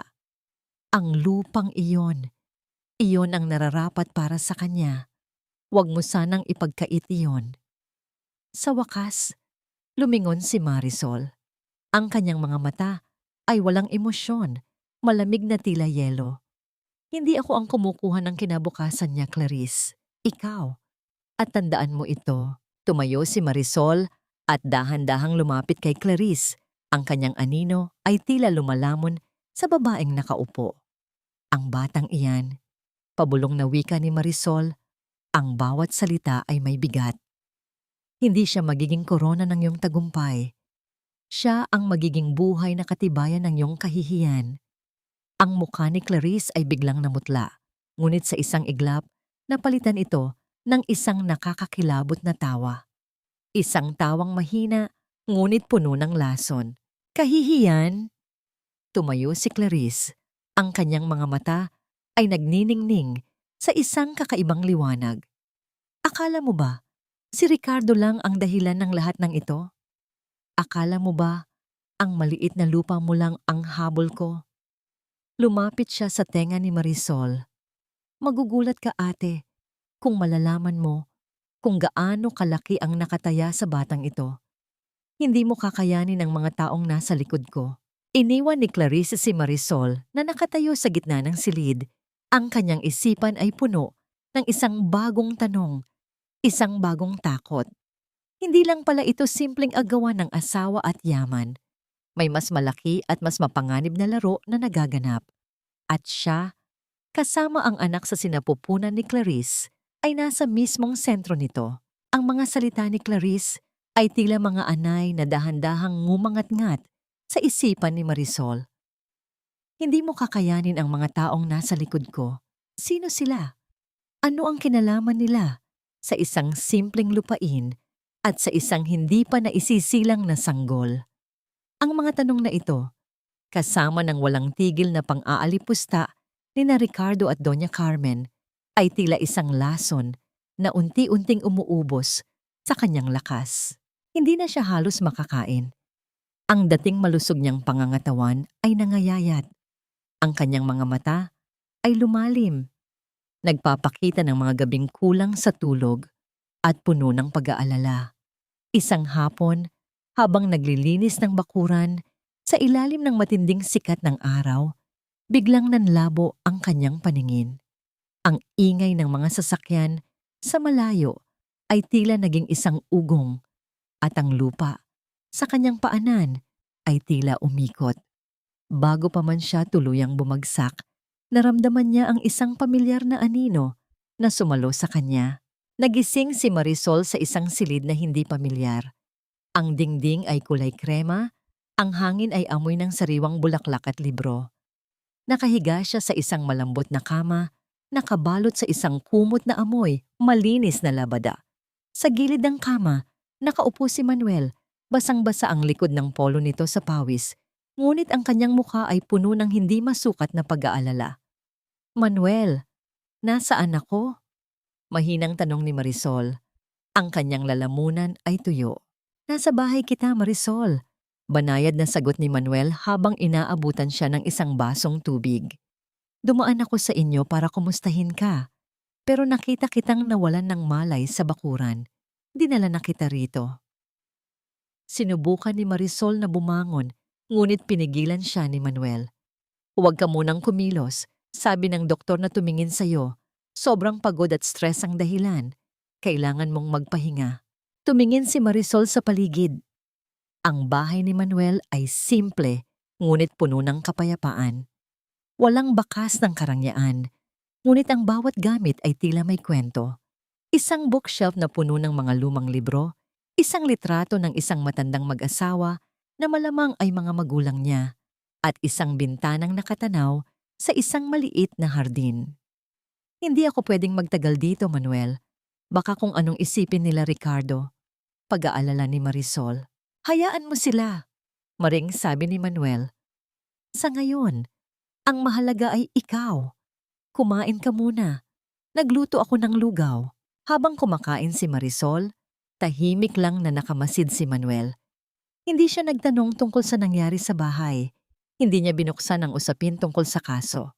Ang tanging ginawa niya ay ang siguraduhing kumakain si Marisol at komportable ito. Ang kanyang katahimikan ay tila isang malawak na espasyo kung saan pinahintulutan si Marisol na huminga ng maluwag sa unang pagkakataon sa loob ng maraming linggo. Nang matapos kumain, nagsimulang bumigat ang talukap ng mga mata ni Marisol. Ang kanyang katawan ay tila hinahanap ang pahingang matagal na nitong ipinagkait. Dahan-dahan siyang nahiga muli. Bago pa man siya tuluyang makatulog, naramdaman niya ang isang magaan na pagdampi sa kanyang kamay. Hinawakan ni Manuel ang kanyang kamay, ngunit sa ibabaw lamang ng kumot. Isang paghawak na walang malisya, puno ng paggalang at isang pangakong hindi binibigkas, ang pangakong hindi siya nag-iisa. Matulog ka lang, Marisol, babantayan kita, pabulong na wika ni Manuel. Sa gitna ng kanyang pagod, isang munting na ngiti ang gumuhit sa mga labi ni Marisol. Sa loob ng tahanan ng estrangherong ito, naramdaman niya ang kapayapaan na hindi niya naramdaman sa loob ng 15 taon sa sarili niyang bahay. Sa wakas, ipinikit niya ang kanyang mga mata at hinayaan ang sariling magpahinga. Panatag ang loob na sa gabing iyon, may isang taong nagbabantay sa kanyang mga pangarap. Subalit sa kabilang panig ng lungsod, isang anino ang gumagalaw sa dilim. Isang figura na nakasuot ng madilim na damit ang dahan-dahang binuksan ang pinto ng opisina ni Manuel gamit ang isang susi na hindi kanya. Walang ingay, pumasok ito at sinimulang halongkatin ang mga drawer, hinahanap ang anumang dokumento na may pangalang Marisol Alcantara. Ang utos ay malinaw. Alamin kung ano ang alam ng abogado at kung kinakailangan, siguraduhing hindi na siya makakapagsalita pa. Akala mo ba ay makakatakas ka sa akin sa pamamagitan ng pagtatago sa lalaking yon? Isang hakbang mo pa, Marisol, at sisiguraduhin kong wala ka nang babalikang bahay. Wala ka nang babalikang pangalan. Ito ang mga salitang sumalubong kay Marisol pagtapak pa lamang niya sa loob ng kanilang bakuran. Nakatayo si Ricardo sa terrace. Ang kanyang anino ay mahaba at madilim dahil sa papalubog na araw. Ang kanyang mukha ay tila isang maskara ng desperasyon.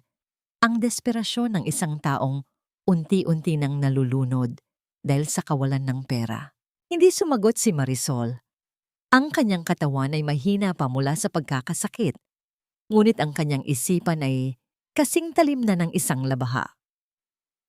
Sa loob ng kanyang bag, naroon ang mga dokumentong ibinigay ni Manuel bago siya umalis sa bahay nito. Isang plano na magbibigay sa kanya ng kalayaan, ngunit magiging simula ng katapusan para kay Ricardo. Kailangan ko ang pirma mo, Marisol. Ngayon din. Utos ni Ricardo habang bumababa ng hagdan. Iniharap niya ang isang makapal na folder. Ito na ang huling kasunduan para sa pagbebenta ng lupang pamana. Kapag napirmahan mo ito, ibabalik ko ang lahat ng karapatan mo sa bahay na ito. Pwede ka nang bumalik sa dati mong kwarto. Pwede mo nang makuha ang lahat ng gusto mo. Isang mapait na ngiti ang sumilay sa mga labi ni Marisol. Ang bawat pangako ni Ricardo ay tila isang dumi na pilit nitong ipinupunas sa kanyang mukha. At paano kung ayaw ko? Hamon ni Marisol. Ang kanyang boses ay mahinahon, ngunit puno ng kapangyarihan. Kung ayaw mo, kakasuhan kita ng pakikiapid. May mga larawan ako, Marisol. Sisiguraduhin kong mabulok ka sa kulungan. Bulyaw ni Ricardo. Ang kanyang mga mata ay nanlilisik sa galit. Sa likod ni Ricardo, lumitaw si Doña Carmen. Hawak ang isang baso ng juice na tila nanonood lang ng isang teleserye. Pirmahan mo na, Marisol. Huwag ka nang magmagaling. Para sa bata rin ito. Isipin mo ang anak ni Ricardo na walang kasalanan. Ang anak ni Ricardo? Pag-uulit ni Marisol. Tumingin siya sa folder. Sige, pipirmahan ko. Pero sa isang kondisyon. Kahit ano. Mabilis na sagot ni Ricardo. Ang kanyang mukha ay nagliwanag sa pag-asang muling mabubuksan ang kanyang mga bank account. Gusto kong dito natin gawin ang pirmahan sa harap ninyong dalawa ni Mama. At gusto ko, pagkatapos nito, ay magdaos ka ng isang malaking pagtitipon. Isang pasasalamat para sa bagong simula ng pamilya. Gusto kong makita ng lahat kung gaano ka katagumpay. Wika ni Marisol. Natawa si Ricardo. Iyon lang ba? Madali iyan. Magpapahanda ako ng pinakamalaking fiesta para sa'yo, para sa lupa, at para kay Clarice. Pumasok sila sa loob ng opisina ni Ricardo. Ang bawat tunog ng kanilang mga yabag sa sahig ay tila isang paalala ng lahat ng taon na tiniis ni Marisol sa loob ng bahay na ito. Inilapag ni Ricardo ang folder sa mesa. Dahan-dahang kinuha ni Marisol ang bolpen. Ang kanyang kamay ay nanginginig, hindi dahil sa takot, kundi dahil sa matinding emosyon ng paghihiganti. Iginuhit ni Marisol ang kanyang pangalan sa bawat pahina. Ang tunog ng dulo ng bolpen sa papel ay tila isang malakas na gasgas sa katahimikan ng silid. Hindi alam ni Ricardo na ang bawat pahinang pinipirmahan ni Marisol ay bahagi ng void lease agreement na inihanda ni Manuel. Isang dokumentong mukhang bentahan, pero sa katotohanan ay naglilipat ng lahat ng utang at pananagutan ng kumpanya ni Ricardo sa ilalim ng kanyang sariling pangalan, habang pinapanatili ang lupa sa isang trust fund na hindi niya kailanman mahahawakan. Nang matapos ang huling pirma, mabilis na hinablot ni Ricardo ang folder. Niyakap niya ito na tila ba ito ang kanyang kaligtasan.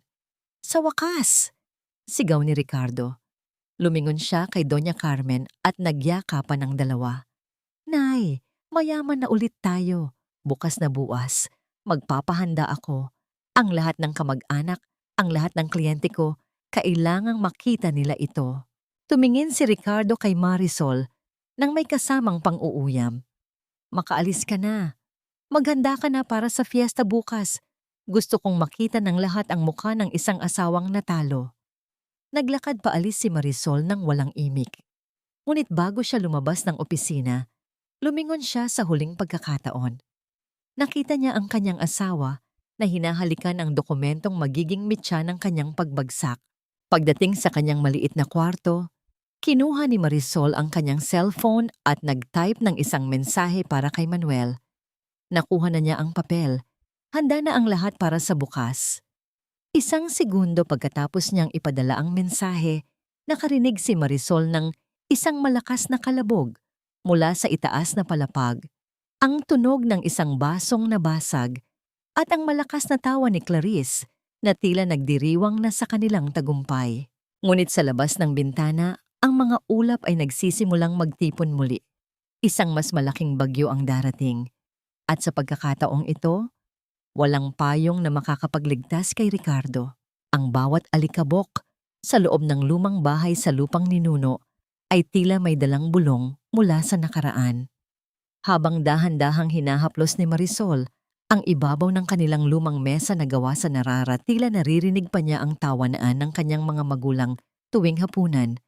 Ang amoy ng tuyong kahoy at ang katahimikan ng paligid ay nagbibigay sa kanya ng kapayapaang matagal nang ipinagkait ng magulong mansyon ni Ricardo. Doon niya ginugol ang huling gabi bago ang itinakdang pagdiriwang. Kinuha niya ang isang lumang kahon mula sa ilalim ng kama ng kanyang ina. Sa loob nito, natagpuan niya ang isang luma at kupas na rosaryong gawa sa kahoy. Sa bawat butil nito, naramdaman ni Marisol ang pananampalatayang minsang nawala sa kanya dahil sa hirap at sakit. Naitay, sana ay samahan ninyo ako bukas. Pabulong na wika ni Marisol, habang ang kanyang mga luha ay dahan-dahang pumapatak sa kanyang palad. Ibabangon ko ang ating pangalan.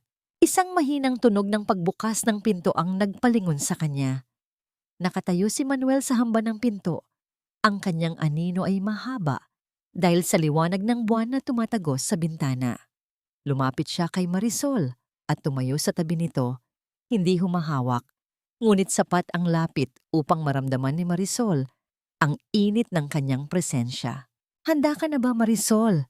Tanong ni Manuel. Ang kanyang boses ay tila isang malalim at banayad na kumpas ng musika.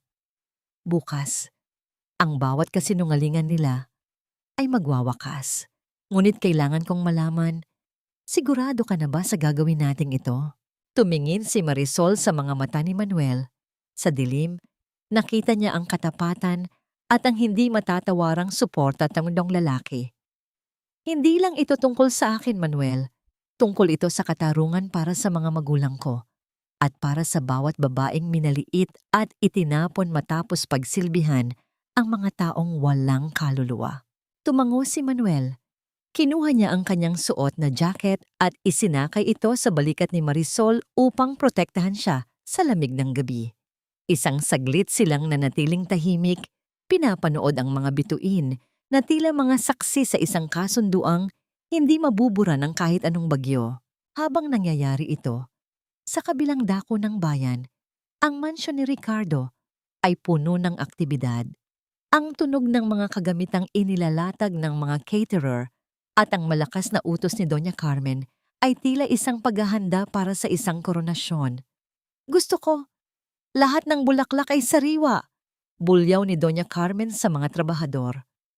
Bukas ang araw ng tagumpay ng anak ko. Kailangang makita ng lahat na ang pamilyang Alcantara ang pinakamakapangyarihan sa bayang ito. Si Ricardo naman ay nasa kanyang opisina, umiinom ng mamahaling alak habang tinitignan ang dokumentong pinirmahan ni Marisol. Ngunit sa gitna ng kanyang katuwaan, isang kakaibang pakiramdam ang gumapang sa kanyang batok. Muli niyang binasa ang mga nakasulat sa ibaba ng dokumento sa bahagi kung saan nakasaad ang pangalan ng abogado ng kumpanyang bibili ng kanyang utang. Ang pangalang nakasulat ay Attorney Manuel V. Santos, Legal Counsel of Hiyas ng Kahapon Trust. Biglang tumigil ang pag-ikot ng alak sa loob ng baso ni Ricardo. Manuel? Ang lalaking kasama ni Marisol sa tea shop?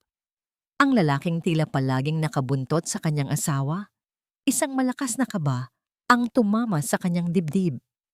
Bakit ang lalaking iyon ang abogado ng kumpanyang nagligtas sa kanya? Marisol? Pabulong na wika ni Ricardo.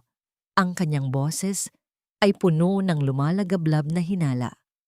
Anong laro ito? Mabilis niyang kinuha ang kanyang cellphone at tinawagan ang kanyang private investigator. Alamin mo lahat tungkol sa hiyas ng Kahapon Trust. Ngayon na. At alamin mo kung anong ugnayan ni Marisol sa abogadong si Manuel Santos. Nang ibaba ni Ricardo ang telepono, naramdaman niya ang malamig na pawis na namumuo sa kanyang noo. Ang bawat paggalaw ng kamay ng orasan sa dingding ay tila isang mabigat na hakbang patungo sa isang bangin.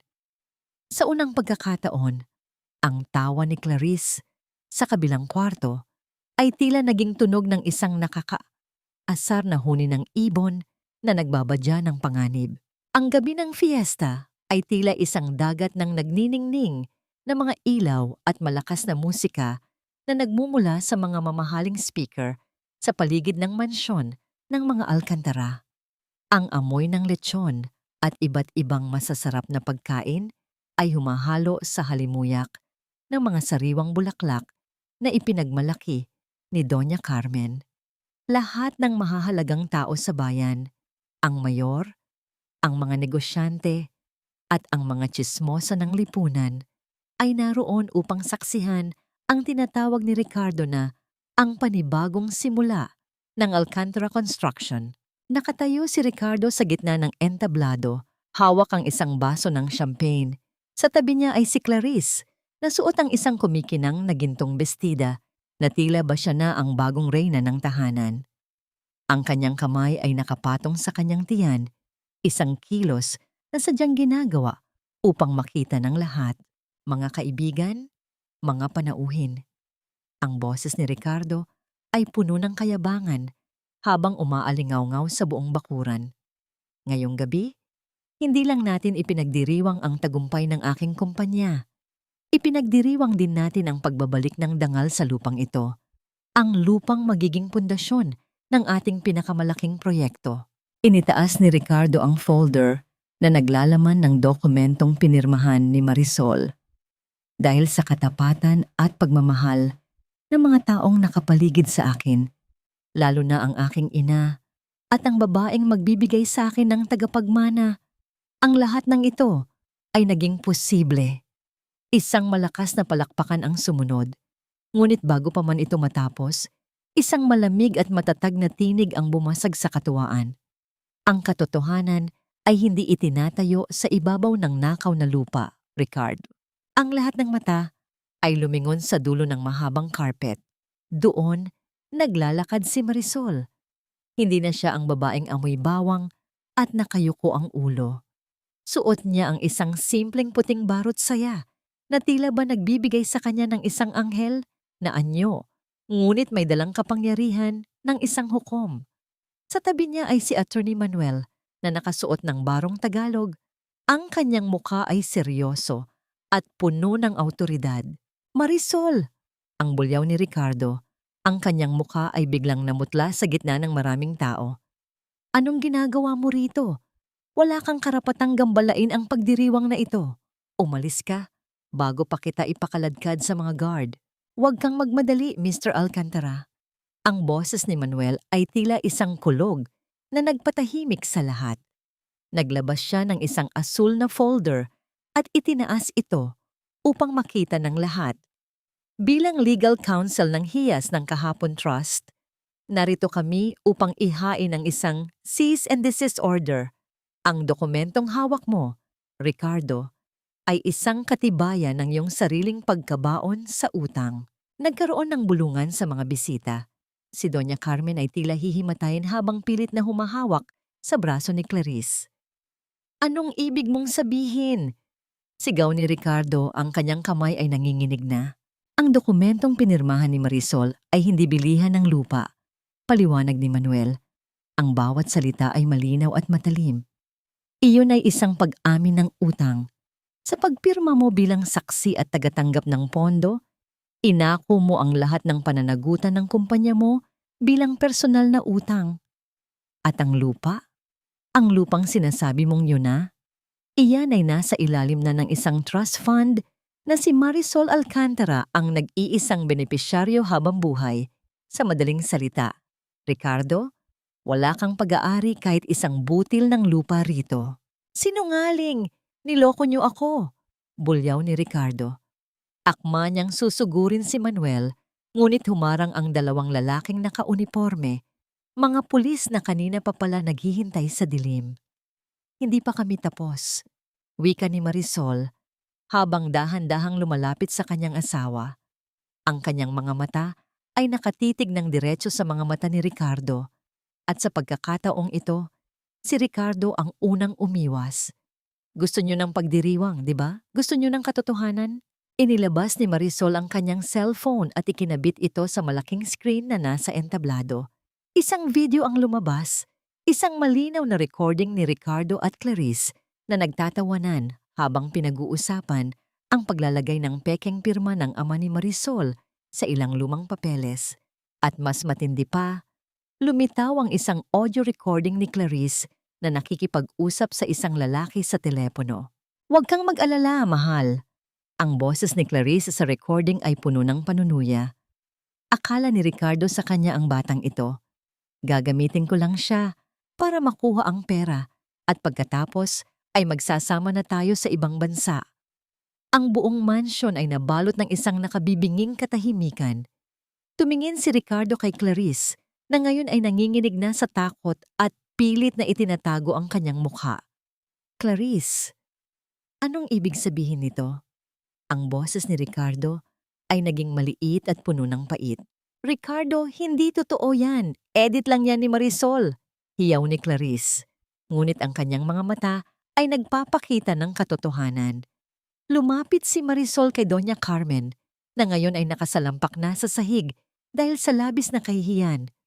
Ang pera na sinasabi ninyong mag-aangat sa inyo, Mama, iyon ang perang kinuha ni Clarice sa mga account ninyo na hindi ninyo namamalayan. Wala na kayong kumpanya, wala na kayong lupa, at higit sa lahat, wala na kayong pamilya. Humarap si Marisol sa lahat ng mga bisita. Ang fiesta ay tapos na. Maaari na kayong umalis. Habang dinadala ng mga pulis si Ricardo para sa kasong falsification of documents at fraud, at habang hinahabol ng mga bodyguard ni Clarice ang babaeng nagtangkapang tumakas, naiwan si Marisol sa gitna ng entablado. Ang malakas na tunog ng sirena ng pulis ay tila naging isang awit ng kalayaan para sa kanya. Naramdaman niya ang isang mainit na kamay na pumatong sa kanyang balikat. Si Manuel, tapos na Marisol, nakuha mo na ang katarungan. Pabulong na wika ni Manuel. Tumingin si Marisol sa kalangitan. Ang mga bituin ay tila mas maliwanag ngayon, malayo sa kadiliman ng nakaraang 15 taon. Sa unang pagkakataon, huminga siya ng malalim, isang hiningang wala ng halong bawang, pawis o luha. Isang hininga ng isang babaeng malaya na sa wakas tanap. Ang sikat ng araw na sumilip kinaumagahan matapos ang araw ng fiesta ay tila may dalang kakaibang liwanag. Hindi na ito ang araw na nakakapaso at nagpapaalala ng mabigat na trabaho, kundi isang mainit na yakap ng pag-asa. Ngunit para kina Ricardo at Doña Carmen, ang araw na yon ay simula ng isang mahaba at madilim na bangungot. Nakatayo si Marisol sa labas ng presinto. Hawak ang isang tasang kape na inihanda ni Manuel. Mula sa salamin ng bintana ng istasyon, kitang-kita niya si Ricardo. Nakasuot ito ng gusot na damit, ang buhok ay magulo, at ang mga matang dati ay puno ng pagmamataas ay ngayon ay nakatitig sa kawalan, tila isang taong nawalan ng kaluluwa. Walang abogadong sumipot para sa kanya dahil ang mga kaibigan niyang itinuring na kapanalig sa negosyo ay nagsilayuan matapos malaman ang katotohanan noong gabi ng pagdiriwang. Sa isang sulok ng presinto, naroon si Doña Carmen. Nakaupo siya sa isang matigas na silya, nanginginig, at tila biglang tumanda ng 10 taon. Matapos malaman na ang lahat ng savings niya at ng kumpanya ay unti-unting nilimas ni Clarice at ipinadala sa isang tagong account, bumagsak ang presyo ng matanda. Nagkaroon siya ng mild stroke, hindi sapat para makapatay, ngunit sapat upang paralisahin ang kalahati ng kanyang katawan. Ngayon, ang bibig na dating ginagamit sa panlalait kay Marisol ay hindi na makabuo ng kahit isang tuwid na salita. Nakakaawa. Isang pamilyar na boses ang narinig ni Marisol sa kanyang likuran. Si Manuel iyon. Lumapit siya at tumayo sa tabi ng babae. Pinapanood din ang tagpo sa loob. Pero iyan ang presyo ng walang hanggang kasakiman. Sinubukan nilang nakawin ang kalangitan, ngunit sa putik din sila bumagsak. Nasaan si Clarice? Tanong ni Marisol. Ang kanyang boses ay kalmado. Walang halong galit kundi simpleng pag-alam. Nasa kustodya na rin. Sinubukan niyang tumakas sa airport papuntang Macau kasama ang tunay na ama ng kanyang anak. Pero hinarang sila ng mga awtoridad dahil sa inilabas nating hold departure order. Nakabinbin sa kanya ang kasong qualified theft. Ang kinabukasang ipinagyayabang niya para sa bata ay sa loob ng rehas niya bubuuin. Sagot ni Manuel. Huminga ng malalim si Marisol. Isang mahaba at malalim na hininga. Tapos na talaga. Lahat ng galit na itinago ko, lahat ng luha na pinigilan ko, tila naubos na. Humarap si Marisol kay Manuel. Maraming salamat. Kung hindi dahil sa'yo, baka hanggang ngayon ay nakayuko pa rin ako. Nililinis ang dumi na ginawa nila sa sarili kong bahay. Ngumiti si Manuel. Isang ngiting nagdala ng kakaibang init sa pisngi ni Marisol. Hindi ako ang lumaban, Marisol. Ikaw. Ako lang ang nag-abot ng tabak na matagal mo nang bitbit. Hindi mo lang alam kung paano gamitin. Naglakad silang dalawa palayo sa presinto. Habang naglalakad, dahan-dahang inabot ni Manuel ang kamay ni Marisol. Sa pagkakataong ito, hindi lang ito isang paghawak ng pangaaliw. Hindi na lang ibabaw ng kumot o sa likod ng isang panyo. Isa itong paghawak na puno ng pag-asa. Napatingin si Marisol sa kamay nilang magkahawak. Ang kanyang mga kamay na puno ng gasgas at paso ay tila bumabagay sa magagaspang ngunit matipunong kamay ng abogado. Marisol? Tumigil sa paglalakad si Manuel at humarap sa kanya. Ang kanyang mga mata ay seryoso, ngunit may kasamang malalim na pagmamahal na matagal na niyang itinatago. Ang papel ko bilang abogado mo ay tapos na, pero gusto kong malaman kung maaari pa rin ba akong manatili. Hindi bilang tagapagtanggol mo sa batas, kundi bilang tagapagtanggol ng puso mo. Ang mga salitang iyon ay tila isang malambot na ulan Sa isang natutuyong halaman, naramdaman ni Marisol ang pagbilis ng tibok ng kanyang puso.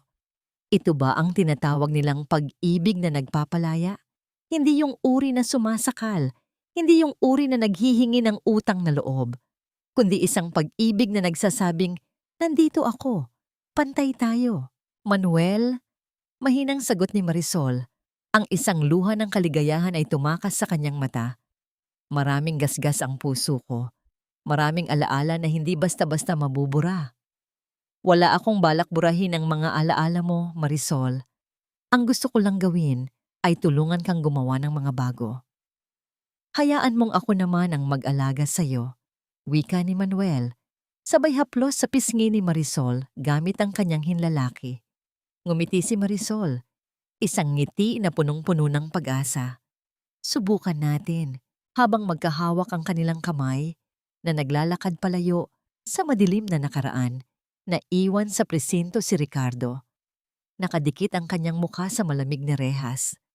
Mula sa maliit na bintana, nakita niya ang babaeng inakala niyang pag-aari niya habang buhay, naglalakad palayo sa isang lalaking marunong siyang pahalagahan. Isang mapait na luha ang pumatak sa mata ni Ricardo, ngunit huli na ang lahat. Ang tanging naiwan sa kanya ay ang abo ng lahat ng kanyang sinunog. Kasama na ang sarili niyang pangarap. Minsan, kailangan mo palang mawalan ng lahat para mahanap ang tunay mong sarili. Habang nakatayo si Marisol sa beranda ng bahay ng kanyang mga magulang, tinitignan niya ang mga bagong tanim na rosas na dahan-dahang namumukadkad sa ilalim ng sinag ng umaga. Ang hangin ay amoy ng basang lupa at sariwang damo, isang halimuyak na mas mabango pa sa anumang mamahaling pabango na nasubukan niya noong siya ay nasa mansyon pa ni Ricardo. Ang tunog ng bawat pukpok ng martilyo ng mga trabahador sa likurang bahagi ng ari-arian ay tila isang kumpas ng pagbubuo sa isang pusong matagal nang nagkawatak-watak. Inaayos nila ang lumang kamalig upang gawin itong isang sentro para sa mga kababaihan sa kanilang bayan. Isang lugar kung saan pwedeng matuto ng negosyo ang mga asawang minaliit at nawalan ng pag-asa. Dahan-dahang lumapit si Manuel, dala ang 2 tasa ng mainit na tsokolate. Hindi na siya nakasuot ng barong o formal na polo. Nakasuot siya ng simpleng puting t-shirt na nagpapakita ng kanyang pagiging relax at panatag. Inabutan niya si Marisol ng tasa at ang kanilang mga daliri ay nagkadikit ng bahagya. Ang kuryenteng dumaloy sa balat ni Marisol ay hindi na nagdadala ng takot, kundi ng isang banayad na init na tila nagsasabing ligtas na siya. Ang ganda na ng paligid, Marisol, pabulong na wika ni Manuel habang nakatanaw sa malawak na bukirin. Parang humihinga na ulit ang lupang ito. Salamat sa iyo, Manuel, sagot ni Marisol. Kung hindi mo ako tinulungang bawiin ito, baka semento na ang nakatayo rito ngayon at ang mga alaala ng mga magulang ko ay tuluyan ng nabaon. Tumitig si Manuel sa kanya. Ang kanyang mga mata ay puno ng paghanga. Hindi ang lupa ang mahalaga rito, kundi ang babaeng naglakas loob na bawiin ito. You did it, Marisol. You reclaimed your life. Sa gitna ng kanilang katahimikan, isang kartero ang tumigil sa tapat ng gate at iniabot ang isang puting sobre. Nang makita ni Marisol ang pangalan ng nagpadala, sandaling huminto ang kanyang mundo. Isang sulat mula sa loob ng pambansang bilangguan. Mula kay Ricardo. Pumasok si Marisol sa loob ng bahay at naupo sa lumang rocking chair ng kanyang ina. Dahan-dahan niyang binuksan ang sobre. Ang sulat ay maikli. Ang sulat kamay ay magulo at tila nanginginig. Marisol, panimula ng sulat. Araw-araw kong tinitignan ang 4 na sulok ng selda ko at ang nakikita ko lang ay ang mukha mo noong huling gabi nating magkasama. Patawad. Patawad dahil hindi ko nakita ang halaga mo hanggang sa mawala ang lahat. Patawad dahil hinayaan kong kainin ako ng kasakiman. Ngayon, wala na akong kahit ano. Kahit si Mama, hindi na ako makilala tuwing bumibisita ako sa kanya sa ospital. Clarice is gone and so is the life I thought I wanted. Ang tanging hiling ko lang ay sana, kahit sa huling pagkakataon, ay makaramdam ka ng kapayapaan na hindi ko naibigay sa'yo. Ibinalik ni Marisol ang sulat sa loob ng sobre. Inasahan niyang makakaramdam siya ng galit o baka naman ay katuwaan sa paghihirap ng kanyang asawa. Ngunit wala. Ang naramdaman niya ay isang malalim na katahimikan. Ang puot na dati ay sumasakal sa kanyang leeg ay tila naglaho na, pinalitan ng isang pag-unawa na ang pagpapatawad ay hindi para sa taong nagkasala, kundi para sa sarili niyang kalayaan. Lumabas si Marisol at tumayo muli sa tabi ni Manuel. Kinuha niya ang lighter at sa harap ng lalaki, dahan-dahan niyang sinilaban ang sulat ni Ricardo. Pinanood nilang dalawa ang papel habang unti-unti itong nagiging abo at tinatangay ng hangin patungo sa mga puno. Tapos na ang lahat, Manuel, wika ni Marisol. Ang kanyang boses ay malinaw at payapa. Wala na akong bitbit na kahit anong bigat. Hinarap siya ni Manuel at hinawakan ang kanyang dalawang kamay. Kung ganoon, handa ka na bang simulan ang susunod na kabanata? Hindi na bilang biktima, kundi bilang isang babaeng marunong magmahal ng walang takot. Ngumiti si Marisol, isang ngangiting abot hanggang sa kanyang mga mata, ang unang tunay na ngiti sa loob ng maraming taon. Handa na ako, Manuel. Handa na akong mabuhay muli sa ilalim ng malawak na langit ng lupang ninuno. Dahan-dahang ipinatong ni Marisol ang kanyang ulo sa balikat ni Manuel. Ang katahimikan sa paligid ay hindi na nakakabingi. Ito ay naging isang himig ng bagong simula. Ang mga giyera ng nakaraan ay tapos na. At sa harap nila ay isang mundong puno ng kulay, pag-asa at isang pag-ibig na sa wakas ay natagpuan ang tunay nitong tahanan. 3 taon na ang lumipas mula nang ang mga anino ng pagtataksil ay lumamon sa katahimikan ng lupang ninuno. Ngayon, ang bawat sulok ng lumang mansyon ng mga magulang ni Marisol ay hindi na amoy ng alikabok at kalungkutan. Sa halip, ang hangin ay puno ng halimuyak ng mga namumukadkad na rosas at ang masayang tawanan ng mga kababaihan mula sa tahanan ni Marisol. Isang foundation na itinayo niya upang magbigay ng kalinga at bagong simula sa mga asawang dumaan sa pang-aabuso at kawalang katarungan. Nakatayo si Marisol sa gitna ng hardin, tinitignan ang kanyang mga kamay. Wala na ang mga paso mula sa kusina ni Ricardo, wala na ang mga gasgas mula sa pagluhod sa harap ni Doña Carmen. Ang kanyang mga daliri ay malinis, matatag, at may suot na isang simpleng singsing na pilak. Isang regalo mula kay Manuel, hindi bilang tanda ng pagmamay-ari, kundi bilang simbolo ng isang malayang pagsasama. Dahan-dahang lumapit si Manuel, dala ang isang basket ng mga sariwang prutas. Ang kanyang paglalakad ay hindi nagmamadali, at ang kanyang ngiti ay nananatiling kasing init ng kape sa umaga. Marisol, tapos na ang huling seminar para sa mga kababaihan. Mukhang marami silang natutunan sa iyo ngayon. Ngumiti si Marisol at sumandal sa balikat ni Manuel habang pinapanood nila ang unti-unting paglubog ng araw. Ang kulay ng langit ay naghahalo sa kulay ng kahel at lila. Tila isang painting na nagpapahayag ng kapayapaan. Alam mo, Manuel, pabulong na wika ni Marisol. Dati, akala ko ang mundo ko ay magsisimula at magtatapos lang sa loob ng 4 na dingding ng bahay ni Ricardo.